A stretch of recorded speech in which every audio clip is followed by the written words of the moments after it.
For almost 4 years, I believed I had found the perfect man, someone who understood my trauma from being cheated on multiple times before, someone who shared my values about respecting women, never objectifying them. He was the guy who didn't watch porn, who rolled his eyes at locker room talk, who immediately called out other men for being disrespectful to women. When my friend got cheated on last year, he was the first to say her ex was weak, immoral for openly sexualizing other women, that real men don't behave that way. We had built our entire relationship on these honest conversations about boundaries, respect, and I felt so safe with him, so protected from the betrayal that had haunted my past relationships. He was my sanctuary, my proof that good men still existed in this world. But 2 weeks ago, I was using his phone to look up a restaurant, and I accidentally stumbled across old text messages between him and his friend from about 2 years ago. At first I was just going to close it, respect his privacy, like I always did, but then I saw the words that made my blood run cold.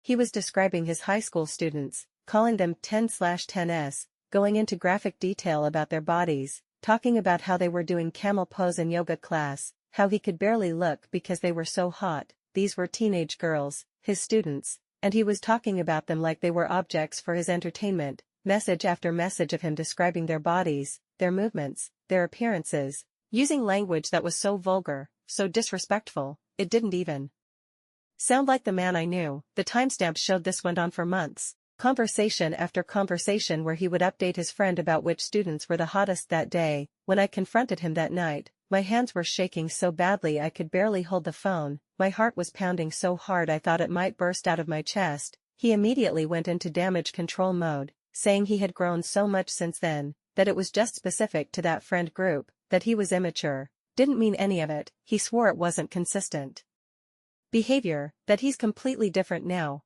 that I was seeing the worst version of him from years ago. But all I could think about was every time he had looked me in the eye, condemned other men for this exact behavior, every conversation where he positioned himself as morally superior, every moment I had felt safe, protected by his supposed values. Sitting there in our bedroom, staring at this man I thought I knew completely, I realized I had to make a choice about whether I could ever trust him again. The betrayal wasn't just about the sexualizing comments, it was about the elaborate performance he had put on for years, convincing me he was someone he clearly wasn't. How could I believe anything he said about growth, change when he had been such a convincing actor for so long? Every memory of him defending women's dignity now felt like a lie. Every conversation about his moral standards now seemed like manipulation designed to keep me feeling secure. Now, 3 weeks later, I'm still living in the same apartment with him, but everything feels different. Tainted by the knowledge of who he really was when he thought no one was watching. Our friends keep asking why I seem distant, why we're not as affectionate as we used to be. But how do I explain that I discovered the man I loved was capable of such elaborate deception? His students probably have no idea their teacher was discussing their bodies with his friends, and I carry that sick knowledge every day. Some nights I lie awake wondering what other versions of himself he's hidden from me, what other conversations happened that I'll never see. The hardest part is that he genuinely seems to believe he's changed, that those texts represent some past version of himself that no longer exists. But I can't stop thinking about how easily he lied to my face for years about his values, his character,